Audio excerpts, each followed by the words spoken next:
चुप कर मनहूस, सुबह सुबह ये क्या मातम गाने बैठ गई है। दादी की डांट पर मिट्टी की गुड़िया से खेलती काजल की सुरीली आवाज को एकदम से चुप्पी लग गई। वह दौड़ती हुई अम्मा के पास गई और उससे लिपट गई। अरे हट छोरी, ढेर काम पड़ा है, क्या हो गया, अब क्यों मुंह बिसूरे है। काजल के बताने पर अम्मा भी शर्मिंदा हो गई। अब नहीं सुनूंगी इस गाने को। वह उठी और कैसेट प्लेयर को संदूक में रख दिया। दादी की डांट का उतना दुख नहीं हुआ था काजल को जितना अम्मा की इस हरकत का। घर में एक यही तो अच्छी सी चीज़ देखी है उसने अम्मा के पास। बाबा शहर में रहते हैं, त्योहार में आते हैं, उन्हीं ने चुपके से दिया था अम्मा को। एक दिन अम्मा ने काजल की तरफ एयरफोन बढ़ा दिया। ये क्या है अम्मा, चुप करके सुन, आवाज़ आएगी। काजल ने पहली बार महसूस किया कोई उनके कानों में गा रहा है और बाहर किसी को सुनाई नहीं दे रहा। वह खिलखिला गई, जादू है अम्मा, जादू। कोई आ गया तो जादू टूट जाएगा। आज जैसे उन्होंने अपनी आत्मा का एक टुकड़ा उसके साथ साझा किया था। मिट्टी का दावा क्या होता है अम्मा? एक दुखियारी माँ की कहानी है जिसका मियाँ परदेश रहता था। वह बिल्कुल अकेली थी। उसका बच्चा मर गया तो उसने मिट्टी का एक गुड्डा बना लिया जिसका वह अपने बच्चे की तरह ख्याल रखती थी, उससे बातें करती रहती थी। अम्मा, फिर तो तुम्हें दो गुड्डे बनाने चाहिए थे ना। तुम्हारे तो दो बच्चे मरे हैं, तुमने मेरे लिए एक गुड़िया क्यों बना दी।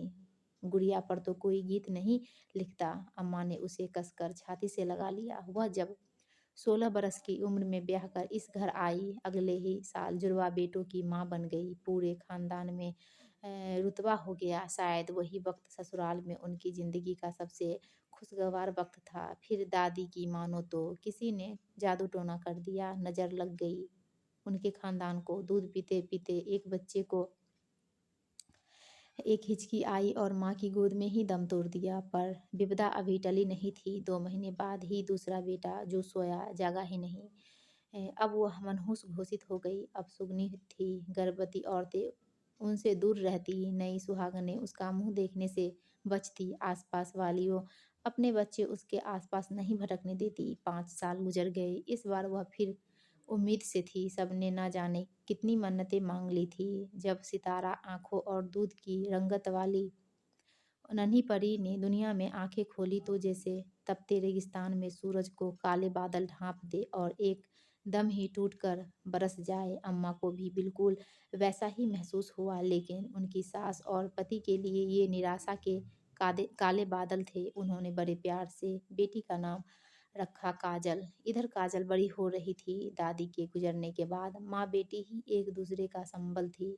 अम्मा की चुप्पी को लोग घमंड समझते। पति के पैसों का गुरूर है, किसी से मिलती जुलती नहीं, किसी को भाव नहीं देती। अगर वही सबसे हंसकर बोल बतिया रही होती तब भी लोग कहते पति बाहर है तो पूरी मौज काट रही है, अय्याशी कर रही है। औरत को किसी कल चैन ही है कहाँ। उसका जन्म रूल बुक के साथ होता है। जिंदा रहने की दिशा निर्देशिका साथ चस्पा होती है। वह 30 की उम्र में 50 की लगने लगी थी। फिर एक दिन जो होश खोया, बहाल ही नहीं हो पाया। एम्बुलेंस करके शहर ले जाने पर विचार चल ही रहा था, पर नौबत ही नहीं आई। वो हमेशा को खामोश हो चुकी थी। अब उसके पिता अजीब कसम में थे। काजल का क्या करे, काम छोड़कर गांव में कैसे रहते। आज बड़े ताया के बेटे चौधरी साहब को अपने घर आया देखकर वे चौंक से गए। इतने सालों में पहली बार उनको यहाँ देखा था। हाल समाचार के बाद काजल की शादी के बारे में क्या सोचा है। काजल की शादी, भाई साहब, वह तो अभी बच्ची है। हो बच्ची, तुम बाहर रहते हो इसका मतलब यह नहीं कि दुनिया रुक गई। 14 साल की हो चुकी है, वह दूध पीती बच्ची नहीं रही। चौधरी साहब की भारी आवाज गूंजी। मुझे तो अब भी दूध की महक ही आती है उससे। दूध फट जाएगा तब बड़ा पछताओगे। चौधरी साहब की आवाज़ और गरजदार हो गई। हमारा सुमित घर का बच्चा है, तुम्हारा देखा भाला। हम तुमसे उम्र, रुतबे और हैसियत में ज़्यादा ही हैं। सुन लोगे तो फायदे में रहोगे। फैसला हो चुका था। काजल को न खुशी थी न दुख। उसे समझ ही नहीं आ रहा था कि उसे क्या करना चाहिए। 18 साल का सुमित तो बचपन से ही काजल पर फिदा था। जब उसने पहली बार उसे देखा था उसको तो बिन मांगी मुराद मिल गई थी। तय किया गया कि अभी लगन मगनी साथ करेंगे, फिर 1 महीने बाद शादी। तब तक तैयारियों का समय मिल जाएगा दोनों को। पहली बार ससुराल से शगुन आई थी उसकी होने वाली जेठानी सीमा और ननद नेहा लेकर आई थी। पहली बार काजल बहुत खुश थी। उसकी गोरी रंगत गुलाबी हो गई थी। खूबसूरती और मासूमियत का गजब संगम थी वह। औरतें दिल ही दिल में चौधरी साहब की पसंद को सराह रही थी। औरतों में चुहल चल रही थी। नेहा ने काजल को सुमित का फोटो दिखाया तो वह गुलाबी गाल शर्म और नए जज्बात से दहकने लगे। आधा दिन खत्म हो गया। अब तो पानी नसीब हुआ है। सबसे छिपकर खाना पीना कितना मुश्किल होता है। उसकी होने वाली जेठानी सीमा के चेहरे पर सच में दर्द उतर आया था। तबीयत ठीक नहीं है क्या? काजल फिक्रमंद हुई। अरे नहीं, बस वही लेडीज प्रॉब्लम। नेहा तकिया खींचते हुए बोली। कौन सी प्रॉब्लम? उफ, इतनी भोली मत बनो। वही टाइम जो सभी को आते हैं। काजल चौंकी। पीडीएस चल रही है मेरी माँ। नेहा कुछ चिढ़ते हुए बोली। ये क्या होता है? काजल अभी भी समझ नहीं पा रही थी। इतनी मासूम मत बनो।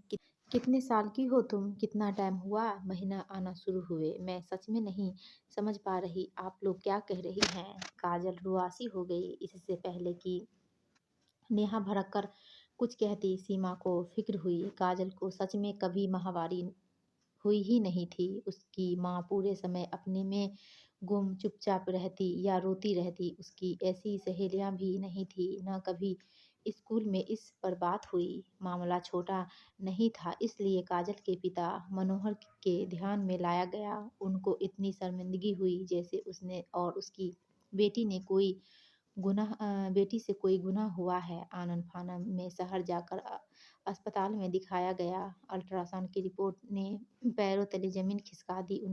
उन्हें यह स्पष्ट समझाया दिया गया कि गर्भाशय विकसित नहीं हुआ है। माहवारी और गर्भधारण की संभावना नहीं है। काजल को पहली बार लगा था कि वह कोई मुजरिम है। उसका होना एक बोझ है। लेकिन आश्चर्य की बात यह थी कि मनोहर एकदम शांत थे। उन्होंने पहली बार अपनी बेटी को पास बुलाया और दिल खोलकर रख दिया। जैसे कि तुम जानती ही हो तुम्हारे भाइयों की मौत। हमने कभी इस बारे में बात नहीं की। तुम्हारी माँ और मैंने उन हादसों के बाद हम एक दूसरे से दूर होते गए। मीलों दूर जहनी तौर पर भी हमने मिलकर एक दूसरे का दुख बांटने की बजाय इससे भागना चुना। इसका खामियाजा दोनों ने भुगता। शादी जिंदगी का एक हिस्सा भर है। शादी पर जिंदगी खत्म नहीं हो जाती। तुम्हारे आगे अभी पूरी दुनिया है, पूरी जिंदगी है और तुम भरपूर जियोगी। जो हो चुका मैं बदल नहीं सकता, लेकिन जो होना है वह जरूर बदलूंगा। हम मिलकर बदलेंगे। तुम खूब पढ़ोगी, एक काबिल इंसान बनोगी। ये बाबा का वादा है तुमसे। गांव की जमीन बेचकर मनोहर पास के शहर में शिफ्ट हो गए। शहर में आकर काजल को ऐसा लग रहा था जैसे तालाब की मछली समुद्र में आ गई हो। वह इतनी बड़ी दुनिया में अपने दम पर अपनी शर्तों पर कैसे जिएगी? वह भी तब जब किसी स्त्री का अस्तित्व और पुरुष का पुरुषत्व उनके बच्चे पैदा करने की क्षमता से मापा जाता हो। समय बीतता जा रहा था। खून के रिश्ते आखिर खून के होते हैं। इतने बरस हो गए तुम्हें अकेले यह बोझ ढोते हुए। हम आज इसे उतारने आए हैं। चौधरी साहब आज 7 साल बाद फिर मनोहर के घर आए थे। मैं समझा नहीं भाई साहब। काजल 25 बरस की हो गई है। बहुत सजा काट ली तुम दोनों ने यहाँ। अब वापिस चलो। मेरे बड़े बेटे की बीवी का इंतकाल हो गया है 1 महीने पहले। आप जानते ही हैं जनाब, लड़का है, आगे पूरी उम्र है। काजल को 2 पले पलाए बच्चे मिल जाएंगे तो उसका अधूरापन भी दूर हो जाएगा। उसका फ्यूचर सेफ हो जाएगा। तुम भी बेफिक्र हो जाओगे। वाह भाई साहब, हमारा कितना ख्याल है आपको। पीछे से वह पानी लेकर आई तो चौधरी साहब एकदम से चौंक गए। शहर का पानी बहुत रास आया था। उसे खूबसूरती कई गुना निखर गई थी। बिटिया वकालत पढ़ रही है भाई साहब। मनोहर की आवाज में गर्व से ज्यादा खुशी थी। कोर्ट कचहरी, इज्जतदार घरों की शरीफ औरतों की यह जगह नहीं है।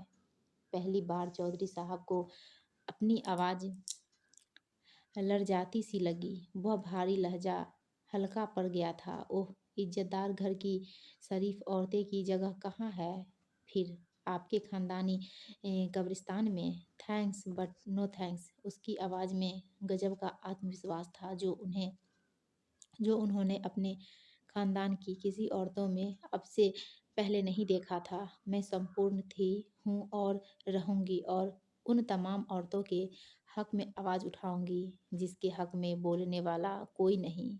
आप जानते हैं अधूरापन क्या होता है जब मुँह में ज़ुबान हो, दोनों कानों के बीच दिमाग हो, लेकिन सोचने और बोलने की हक़ छीन ली जाए। वही लौटाना मेरी ज़िंदगी का मकसद है और मुझे मेरा मकसद नहीं भूलना है। मेरी क्लास का टाइम हो गया है। आप खाना खाकर जाइएगा। तभी सुमित ने दरवाजे पर दस्तक दी।